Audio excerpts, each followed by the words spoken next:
Hey, welcome to the morning stand-up. I'm Stacy K, and the Thunder are up 3-0. I took off the last 2 weeks of this podcast because I've been real sick and traveling. But hey, the NBA is still happening. This is fun. I'm not. I guess at this point I'm an NBA podcaster because that's all I ever talk about. Apologies to you people who hate basketball, but it's the best sport. So if you don't like not knowing about it, watch the games. Yeah, Adam Silver's paying me. All right, I'm getting sponsored for this shit. So a lot has happened over the last few weeks. I was in New York. I was doing a script reading for a pilot, like a comedy show pilot, and it was a Y'all Comedy Festival. It was pretty cool. Me and Fifi Dosh, I can't remember, and Jay McBride. Um, did it was like a pitch, like a reading at a festival. I'd never done anything like that before. Went really well. I had a great time, and I think I got sick. Well, I don't know. I've been sick the last like whatever. I can't even remember like whenever I was like fully ready to go. And I feel like a lot of people are sick, and it's not COVID. The COVID levels are like lower than they've ever been, and I don't know if it's a flu. Flu don't look too high either. Don't know what the deal is. Maybe my body just hates me. I'm watching the New York Knicks versus the Philadelphia 76ers, and this series has been pretty close. I thought that it was not going to go so well. Well, I mean, the Knicks are better than the 76ers, at least according to the regular season, at least without Embiid. And Embiid is this like 7 foot tall player, very skilled. He's one of the best players in the league. He's hurt a lot. You can visibly see this dude. He's so injured.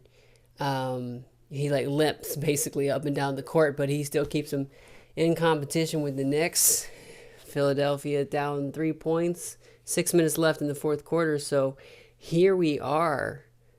So my life has been a little hectic lately. Random things break, like my garage door broke for a while. My AC in my car hasn't worked for the last 2 years. I just been driving back and forth to work with no air conditioning, and you guys have no idea how hard that is. As someone who's as skinny and gorgeous as I am, it messes my hair up because I have to drive with the windows down, and it blows all in my hair, and my hair is terrible. And then I just go to work with bad hair. Do you understand? Do you understand how painful that is for me? It is terrible.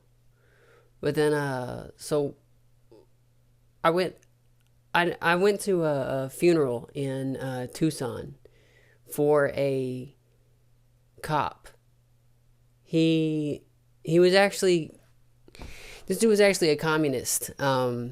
He became a cop because he couldn't do well in school, and this dude, he was 2 months away from he was gonna quit and become a park ranger, and he got killed in a car wreck on the way to responding to a call.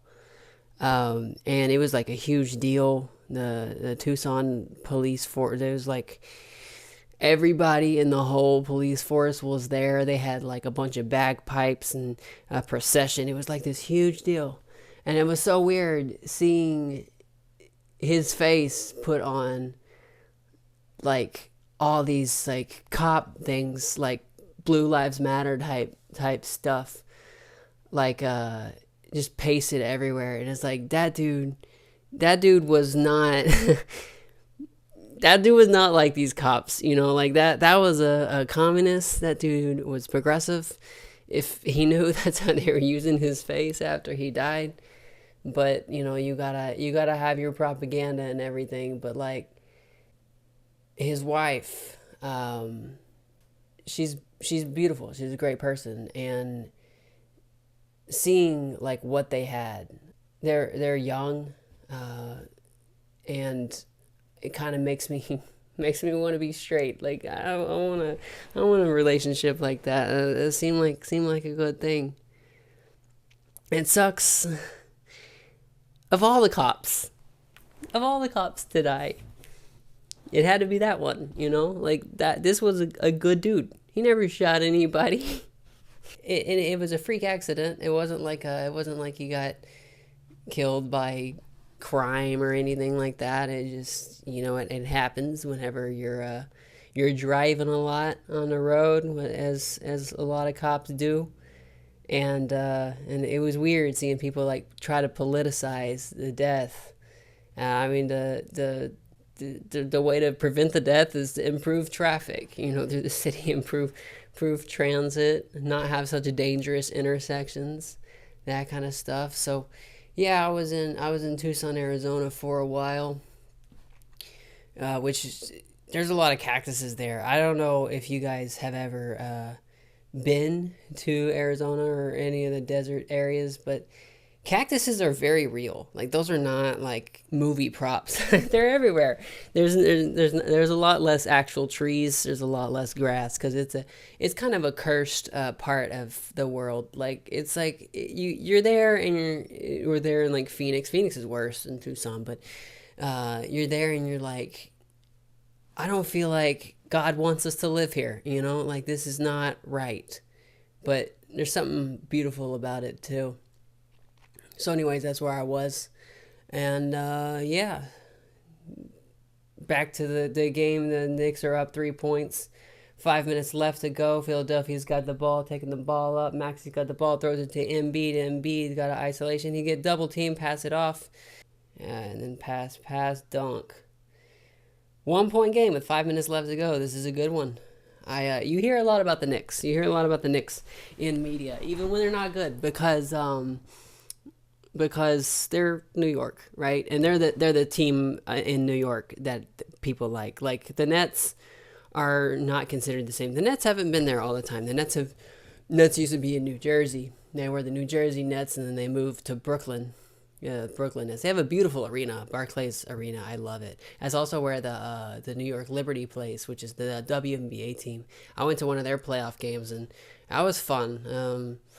I had some thoughts on the whole production of the event, and it's very noticeable when you go to a WNBA game. If you've gone to NBA games, just like this is a lower budget production, like substantially. And I went in the merch store. I tried to buy cute Liberty stuff because I like their branding. I like their logo. I don't like the Knicks stuff. I think it's gross. It's too similar to the Thunder. Thunder is better than the Knicks, honestly. They need to upgrade. You know why they're called the Knicks? Okay, Knick. They're called the Knicks because back in the day they called shorts knickerbockers, right? That's seriously why they call them that. And they haven't upgraded the team name. I feel like they should have changed it 100 years ago, but they're still doing the Knicks. And Knicks fans are still believing that they're going to have a good basketball team that wins championships. But they're struggling in the first round versus 76ers with a wounded Embiid. People are mad at Embiid because he's a little bit of a dirty player. He was on the ground and he was mad and he grabbed the player's leg and injured him. It was a foul. It was like a flagrant. You're not supposed to do that. But the guy's like actually hurt not playing this game. You don't usually see intentional fouls turn into injuries that way very often. He's gonna be a villain in New York forever. They're never gonna let that go. Like that dude could cure cancer and New York would still be mad at him. Oh, the Lakers finally won one. They were playing the Nuggets. They were getting destroyed. Well, they weren't even getting destroyed. They were blowing it in the last seconds of the game.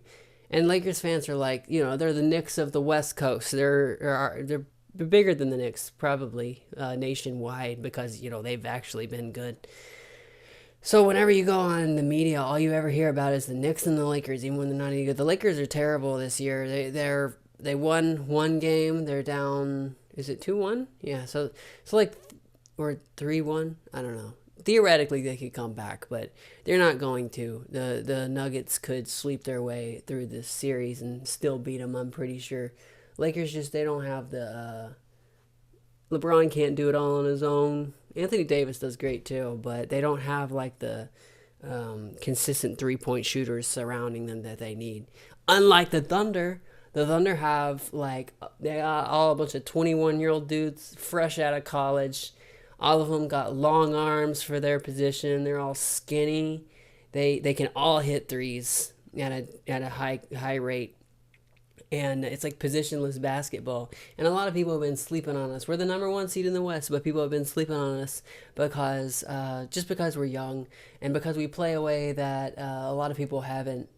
I don't. I mean, the Warriors did the high volume 3-point shooting thing. They really pioneered that, and they did the small ball stuff, but we're even smaller, or at least lighter. Like we're tall. We have some tall players. Like we got Chet Holmgren. I think he's 7'2". He's a tall, lanky white boy, but he weighs not very much because he hasn't had time to accumulate mass as players do as they get older. So he going up against Jokic, who's 6'10", so he's like 4 inches. He's got like 4 inches on Jokic. Nikola Jokic, he's a Serbian basketball player who plays for the Nuggets, and he's arguably the best player in the league. He won the championship last year, and we'll go up against him later in the playoffs. Probably if we're gonna win a championship, we'll have to go through them. But we'll have to go up against Jokic, right? And he's 6'10", 4 inches shorter than Chet, but he weighs 80 more pounds. So it's like I think Chet is 220 or 200. Jokic is like 280. So like you imagine that when you're down in the paint and you gotta like move that guy, you gotta like bump against each other and try to create space to clear out the lane and all that kind of stuff. We'll see how it goes. If we shoot our threes like we usually do, I'm confident we'll beat the Nuggets in a 7-game series, but that can get difficult because in the playoffs you're playing a lot of games, and also defense improves in the playoffs, so you're less likely to get as many open shots. So who knows? But I'm pumped. We're up 3-0. Nobody can touch me. We're the only team taking care of business in the first round. Everybody else, the Celtics dropped a game to the Heat without Jimmy Butler. Jimmy Butler's one of the best players in the league. He's injured, and the Celtics still lost to the Heat. I don't know how Eric Spoelstra, the coach of the Heat, I don't know how he does it. He's he every year he has these rosters that aren't great. They didn't do great during the regular season. They barely got in the playoffs, and then they just start winning games that they were not supposed to win. I don't know. The dude's a fucking genius. I'm pretty sure he's the best coach in the NBA. I would say of all time because I mean, look, listen, you had like Phil Jackson. You remember Phil Jackson he coached the Lakers, the Shaq and Kobe Lakers, and he also coached the Bulls back whenever Jordan was playing. He had great rosters, okay? Listen, an idiot could have won championships with Shaq and Kobe back in the day. Like, I could have done that. Like, pass the ball to Shaq, let him dunk, right? Also, I would have taught Shaq how to shoot free throws, because if that dude could have learned how to shoot free throws, they couldn't have fouled him on purpose like they did. He would have been the most dominant offensive player of all time. But he didn't have the discipline to shoot free throws. And honestly, if he had shot underhanded, which is like, it's a mechanically a better shot to shoot underhanded on a free throw, nobody does it because you look like a bitch while you're doing it. And you can't do it in a regular on the floor, because when you shoot from down here, it's very easy to block it. So on defense, but on free throw, you got no defense, so you just throw it up like that. And that's what Shaq should have done. If he could have gotten over himself and gotten past his toxic masculinity, he could have been the best basketball player of all time, in my opinion. But he's kind of a little bit of a bitch, so that didn't happen. We got the Knicks are down 3 points, are up. The Knicks are up 3 points with 2 minutes left to go. It's going to be a tight one. These 76ers Knicks games have all come down to the wire lately.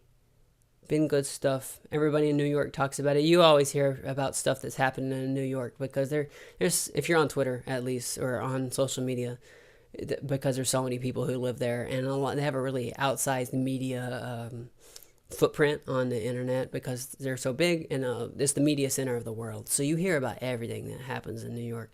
But every single game, it's been like a big event. At the end of the 76ers Knicks game, and honestly, the Knicks got away with it. The Sixers should have won, and the Knicks fouled the shit out of them, and the refs didn't call it, and the Knicks got the ball back and scored and barely won at the last second. But Part of me wants to keep the Knicks in the playoffs, like all the way to the finals, because that gets New York to pay attention to sports. And when New York's paying attention to sports, you hear about it more because they're in media and stuff. So it's kind of fun to hear opinions out of these people. But also, sometimes I feel like Knicks fans forget that they're Knicks fans, and they don't understand like what they are going through. The Knicks ownership sucks. Okay, these people aren't. They're not good people. They have a long history of making bad teams and making decisions that weren't great for the organization. Whereas over here in Oklahoma City Thunder, we make good decisions all the fucking time. Our ownership and general manager, like, they do what they need to do to win in every scenario. They're really good at drafting, bringing in new talent, and they're great at like shipping out players whenever it's time to like accumulate stuff, and they work with the players too as well. Like, a lot of players like to go to like veteran players will go to Oklahoma City, and then because they know that we'll rehabilitate their careers a little bit, and then we'll ship them off to whatever team they basically want to go to. Like, not whatever team, but like we'll shop around and be like, does anybody want to trade for this dude? And we'll make sure that they get put in a spot where they want to go that's mutually beneficial to both parties. We got a reputation for that, and we started in 2008 and moved the ownership bottom out from Seattle and moved into Oklahoma City, which is not a popular move to Seattle or anybody on the Pacific Northwest. They hate the Thunder up there, but it was a big benefit for me, who was in Arkansas, and I didn't have a decent team to cheer for within a 6-hour radius until the Thunder showed up, because I had the Grizzlies in Memphis, which is 2 hours away. But who the fuck wants to go see a Memphis Grizzlies game? Nobody in Memphis even wants to go see a Memphis Grizzlies game, at least not for a long time. They were bad. Recently, they got John Morant, which is cool, but he keeps pulling guns out on Instagram Live, so he gets banned. He got banned for, I think it was like 50 games, because he got photographed or videoed. One of his friends was shooting an Instagram Live in a thing, and they were dancing to music in the car, and John Morant, he pans the camera over to John Morant, and he's got a gun in dancing like and the friend realized it immediately. I was like, oh shit, like, he didn't even know that Jaw had a gun, because he was not supposed to. And the reason this is because the players union, which is, the union of players, they have very strict rules against players being photographed with guns, because gun violence is not great. It's particularly really bad for the black community, and they feel very strongly about being photographed with guns that way for, like, people who are supposed to be NBA stars. So he gets punished pretty hard, and I mean, not like he deserved it, because I mean, there's players in the NBA who have done some bad stuff, and just because they didn't get caught on camera on it, they usually keep their careers in general. Oh, speaking of unfair punishments, I can't even remember who it was. Some Raptors player. He bet on him. He bet against himself. He's using the FanDuel or something like that to he would bet the under on his own performance, and then he would he would perform bad, and so they banned him for life. He's done. He was a young player, and now he's not allowed to play in the NBA anymore. And I get it. Like, honestly, if you're gonna bet, like, if you bet on yourself, that's one thing, but betting against yourself, that's a conflict of interest and kind of ruins the game a little bit. But in his defense, the NBA and sports in general has been really pushing this gambling stuff, which I don't agree with at all. Like, I think the gambling, fine, it should be legal, but they should not be able to advertise all over the TV. It's crazy. I mean, gambling, listen, all right, gambling should be legal, but it's not good, okay? It's not good. It's like it's like tattoos. Do you honestly think that getting tattoos is good? No, it's not good. I don't care about it, but it's not good behavior. Okay, I don't actually believe that. That's a quote from I Think You Should Leave, a sketch where they're interviewing Santa Claus for an upcoming movie he's in, and then they discover that he doesn't give presents to people if they got tattoos that year. Check it out. It's a good show. I Think You Should Leave with Tim Robinson. Little known comedian. that has been popping off lately. All right, I think the Knicks got this one wrapped up. They're up 5 points with 50 seconds left to go and the ball. There's no way the Sixers are coming back from this. Knicks take a 3-1 lead in the series, which makes the series a little bit boring. I think Philadelphia's got a good chance to win the next game. No, like, they're probably still not the favorites, but decent chance they pull it off. But there's no way I think Philadelphia wins 3 games against this Knicks team. As much of a Knicks hater as I am, I don't think that they'll be able to pull it off. And they're definitely not pulling off this game. Also, I'm not really a Knicks hater. I just think that they're funny, and Knicks fans are a little arrogant. Because I don't know. People in New York think that because they're in New York, they got the best stuff. That they're, and it's the same way in LA. The Lakers fans are much worse than Knicks fans. Lakers fans think that every free agent, every NBA player wants to go play for the LA Lakers, and it's just not true. Most of the time, they never get the players that they say is going to end up in LA. They got LeBron, they got Anthony Davis, great players, but you don't just get everybody you want.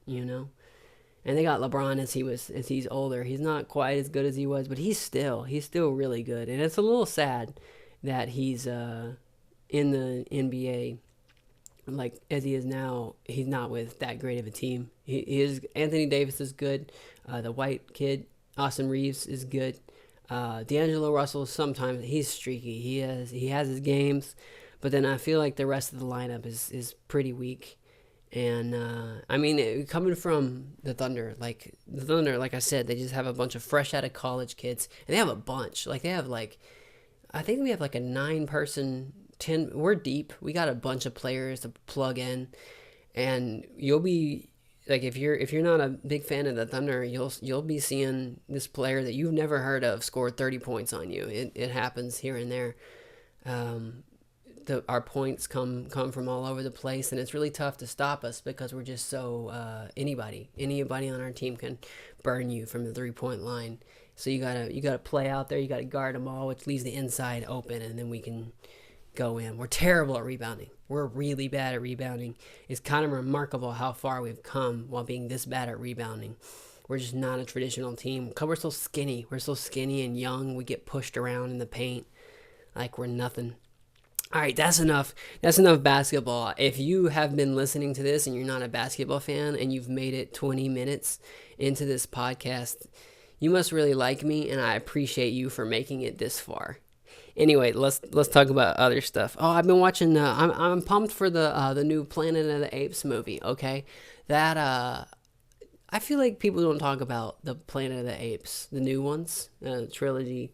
Well, I mean this one's like a start of a new trilogy or something. I don't know. It's not the same arc as the trilogy, but the first one, it had James Franco in it, and then the apes, and they got smart, and they also released the simian flu, which kills a bunch of people, which kills humans, but it makes apes very smart. So a bunch of humans die. It's just apes. Well, I mean, there's still some humans, but it's like you guys lived through COVID. You know how it is when even it was like 1% of the population died, and it was like we were losing our shit, and like things broke down all over the world in our supply chains and in our retail or anything, like any sort of business was like heavily hit by COVID, and the simian flu I think kills like 90% of people. I don't know, it was a high percent. So there's still like a lot of people left, kind of a decent amount of people left, but most of them die. So the apes are off building their own society away from the humans, and then the humans run into the apes because they need something that's around. They're trying to like power a dam, right? In the second movie, they're trying to get back electricity, and there's a dam outside of San Francisco that they want to get power off of, and that's where the apes live. So the humans need to go into the apes thing, and the apes aren't too fond of the humans because humans shoot apes and stuff.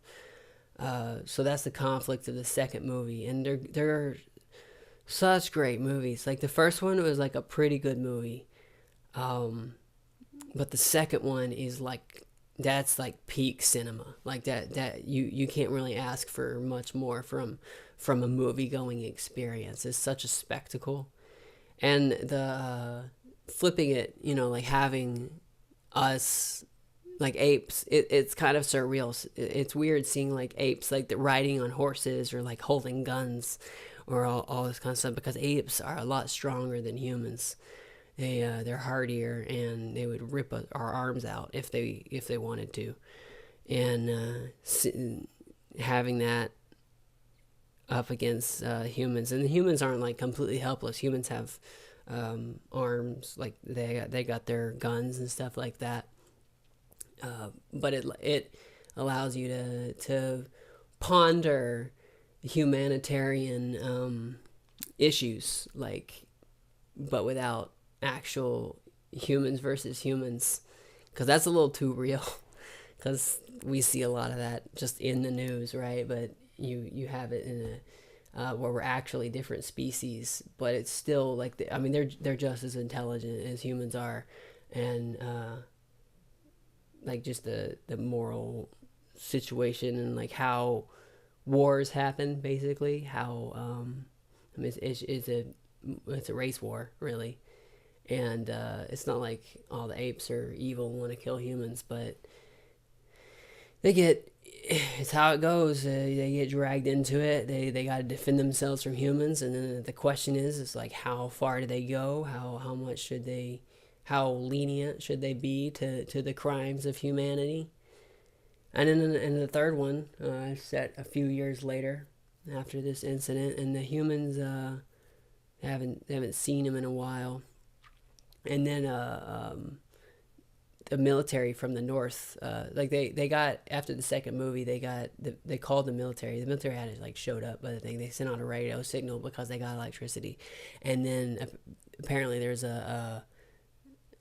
a military like set up in it's either like Portland or Seattle or something like that. That's where like the American military went, and they just had like a junta up there, right, of all the people who survived the simian flu, and they got all the military shit, and they sent like a people down there to dispatch to kill Caesar, who is he's the original smart ape, because he got the serum first that made him smart, and then he's the one who like freed all the other apes, and he leads this civilization. But he was raised by humans, so he's seen the good side of humans, and he doesn't want to exterminate. But there's a lot of apes who are like, Caesar, you're weak. You love humans more than apes, and he's got to deal with those, with the dissent in the ranks of his thing. But he still got to fight humans, and it was so good. The third one, I hadn't seen it actually until recently, because I was gearing up to watch the movie that's coming up next in May. And in May, this one's set 20 years in the future, and ape society is starting to like take off, starting to get off the ground. I don't really know what interaction they have with humans at this point, but they're like building like civilization now. They're not just a small tribe. They're more bigger and more like a human civilizations from history, and I'm really pumped to see all that. So I think it's May 10th. I'm gonna go see it as soon as possible. It looks really good. The trailers look really good, and I love apes. I love their faces and the way they do things, and they're so close to human, and it's so expressive, and it's really well done in the movie. At least Caesar is played by Andy Serkis. The guy who did Gollum in Lord of the Rings. He does all the like motion capture and all that kind of stuff. Good movie. Good movies. Y'all should check them out if you have not seen them. They're highly slept on. People talk about how movies these days are bad. Have never seen Planet of the Apes, because you want to shy away from it because it's a franchise, right? Because they've got sequels and sequels, but they're all good. They're all bangers. This isn't like a Marvel movie where there's like half of them are total trash and the rest of them are kind of a little too focused groups to sell action figures, right? But like they're just making good movies, banger after banger, and I'm excited for the next one. I think it's going to be really good.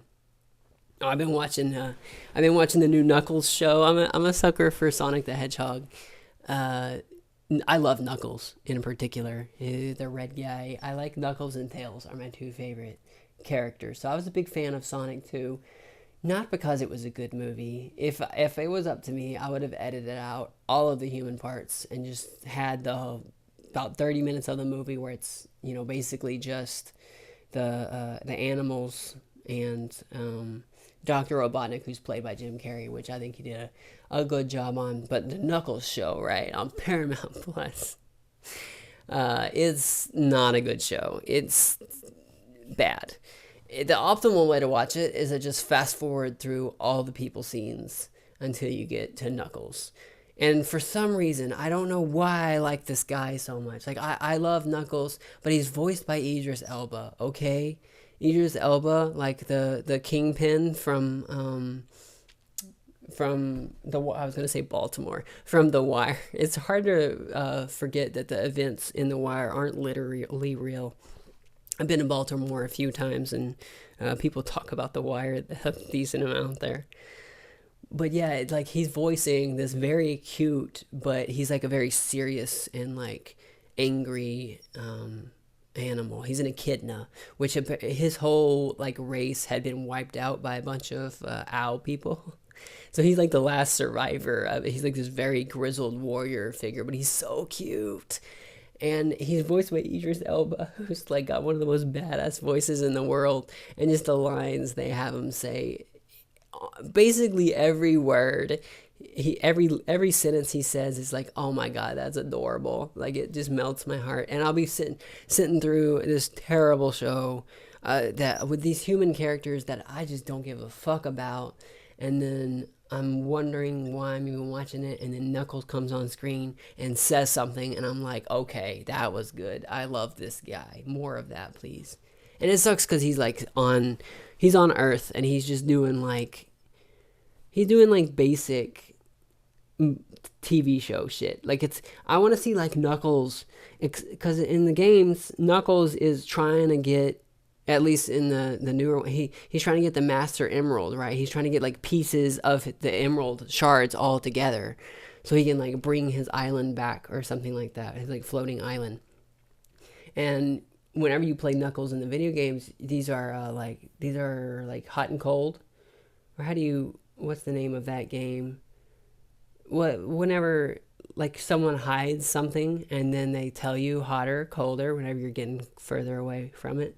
And you've got to find 3 shards, and when you get close to them, it starts to beep, and you're getting closer and closer, and you just have to explore. And Knuckles can dig, and he can fly around a little bit, and he can climb walls, and it's very fun. And he's not doing any of that shit in the show. He should be looking for emeralds, and in weird places, in fun scenarios, and like in like fighting stuff, and like punching things. I don't want to see him like fighting like basically cops or like secret agents or whatever. That's not as fun. I don't want to see him fight humans. I want to see him fight these like cartoonish things. It's such a strange production.